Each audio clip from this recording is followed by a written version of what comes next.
Las diferentes encefalomielitis equinas producen cuadros clínicos similares, tanto en humanos como en equinos. Sin embargo, cada una tiene su particularidad.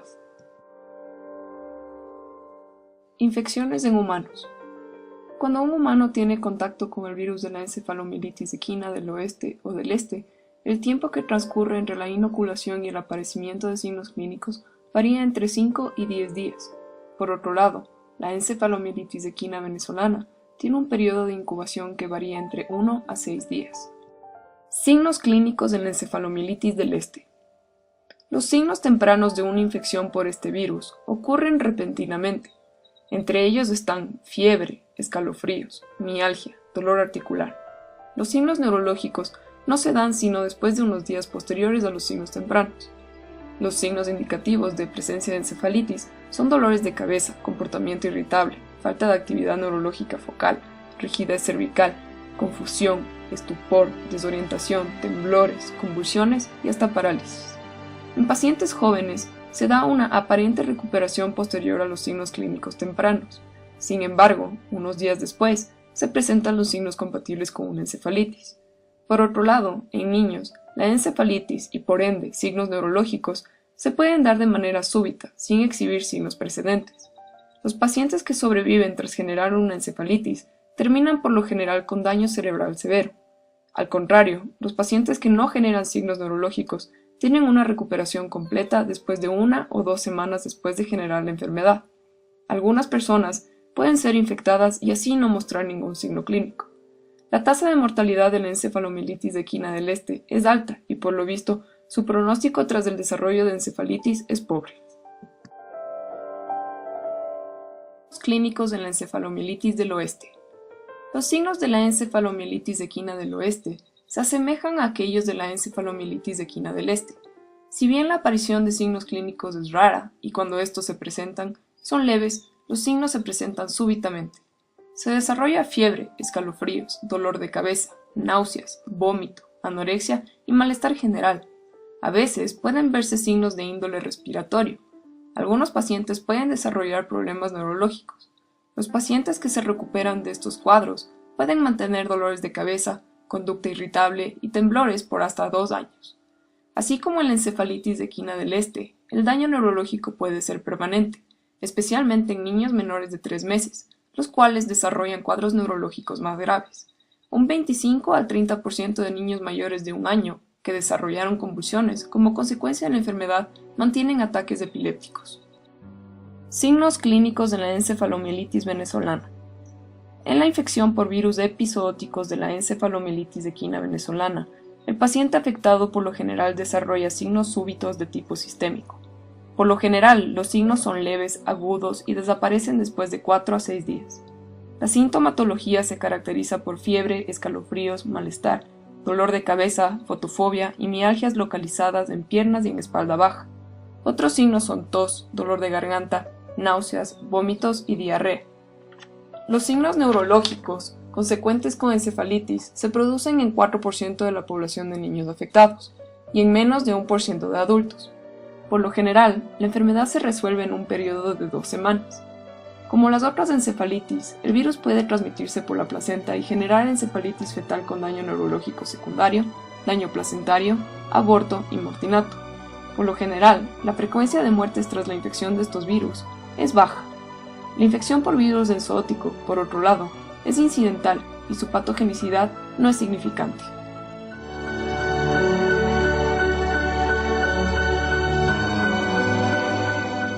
Infecciones en animales.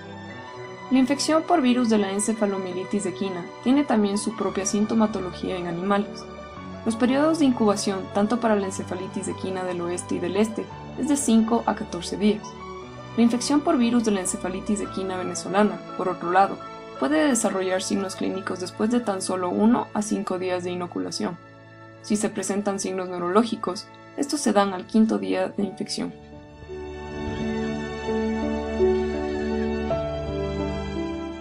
Signos clínicos de la encefalomielitis del este y del oeste en caballos. Si bien estas enfermedades pueden ser subclínicas o leves, la presentación de signos es común. Los signos clínicos tanto de la encefalitis equina del este como la del oeste son muy parecidos. Sin embargo, el curso de la enfermedad de la primera es más corto. Los animales afectados padecen de fiebre, anorexia y depresión. Cuando la patogenicidad de los virus es alta, después de estos signos prodrómicos, la encefalitis se genera. La encefalitis desencadena entonces hipersensibilidad a estímulos, actividad muscular involuntaria, visión disminuida, presión de cabeza, marcha sin dirección o en círculos, disfagia, ataxia, paresia, parálisis y convulsiones.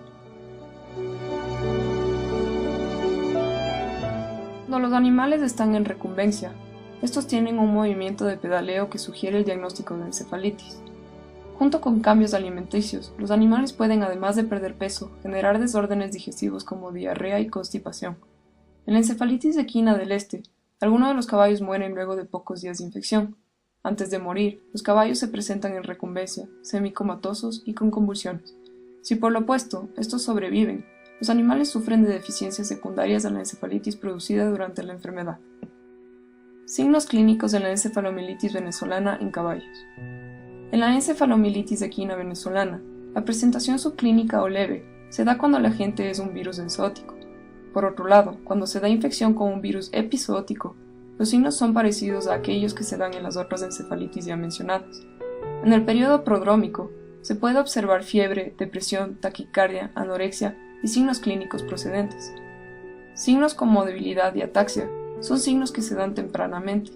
Sin embargo, a lo que progresa la enfermedad, se puede ver espasmos musculares, coordinación disminuida, marcha en círculos y sin dirección específica, presión de cabeza, falta de reflejos, convulsiones y pedaleo en recumbencia. La muerte se da secundaria a un periodo largo de anorexia, deshidratación u horas después del desarrollo de signos clínicos. En algunos casos, el paciente equino padece de muerte súbita. Los pacientes que se recuperan tienen un pronóstico reservado, puesto que los signos neurológicos pueden permanecer.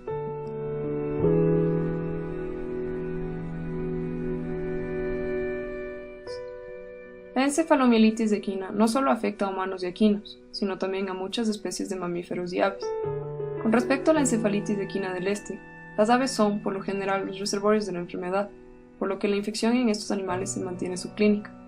En algunas aves, sin embargo, la enfermedad puede ser clínica y severa. Perdices de Chucar, faisanes, garcetas, ibis castañas, palomas bravías, gorriones, aves citácidas, ratites, entre ellos emúes y avestruces, pingüinos africanos y grullas, pueden desarrollar la enfermedad. La enfermedad tiene varias presentaciones que van desde cuadros neurológicos a cuadros entéricos. Si bien el caballo es el animal más afectado por los virus de la encefalomielitis, otros mamíferos también pueden adquirir la enfermedad y hasta transmitirla. Entre los animales que se ven afectados por la encefalitis equina del este están los camélidos, los venados, los ciervos, las ovejas, los bovinos y los cerdos. Por otro lado, el virus de la encefalitis equina venezolana representa alta mortalidad para roedores, conejos, cabras, perros y ovejas. Hay que tomar en cuenta, sin embargo, que los virus enzooticos producen enfermedad asintomática en roedores. En primates, la enfermedad experimental puede causar cuadros febriles que se asemejan a aquellos que se dan en humanos. Los índices de mortalidad y morbilidad en humanos difieren para las tres encefalomielitis. En la encefalomielitis del este se presentan entre 0 y 36 casos anuales en Norteamérica. Los grupos de personas más afectados son gente mayor a 55 años y jóvenes menores de 15. Por lo general, las personas que desarrollan la enfermedad presentan sintomatología severa. La letalidad está entre un 30 y 70%. Entre los pacientes que desarrollan encefalitis y se curan, solo un 10% se recupera del todo, sin presentar daño cerebral permanente. La población que se ve más afectada, en cuanto a términos de daño cerebral permanente y muerte, son los niños. En cuanto a la encefalomielitis del oeste, se puede estimar una tasa de letalidad más baja. Esta se encuentra entre el 3 y el 4%. La excepción a este patrón se dio en 1941, donde la tasa de letalidad subió y se vio entre el 8 al 15%. En adultos, la infección por lo general es leve o no produce signos neurológicos. Por otro lado, en niños, especialmente aquellos menores de 1 año de edad, y en ancianos, la enfermedad puede ser severa. Entre el 5 al 30% de pacientes jóvenes y 56% de bebés con menos de un mes de edad tienen un pronóstico reservado por las secuelas neurológicas permanentes. Niños mayores de 1 año de edad pueden presentar daño cerebral en forma de convulsiones, sin embargo, Las secuelas son, por lo general, leves. Finalmente, la encefalomielitis equina venezolana afecta a la población humana de manera diferente. Durante periodos de epidemia, el porcentaje de la población afectada puede ser mayor al 10%. En tiempos fuera de epidemia, los virus enzootíticos pueden causar enfermedad de forma aislada. La susceptibilidad del humano a contraer la enfermedad ante su exposición es muy alta. Entre 90 y 100% de las personas que se exponen al virus contraen la enfermedad. Los casos por lo general son de sintomatología leve. Por esto, la tasa de mortalidad en adultos no llega a más del 1%. Como en las infecciones por las otras encefalitis equinas, los pacientes más jóvenes y ancianos son los que se ven gravemente afectados. La tasa de mortalidad producida por el desarrollo de encefalitis es del 35%, del 4% de los niños o jóvenes menores de 15 años que se ven afectados por la encefalitis. El virus aerosolizado tiene más capacidad de afectar negativamente a adultos y niños causando daño neurológico. Por esto, que la encefalitis equina es también considerada una potencial arma biológica.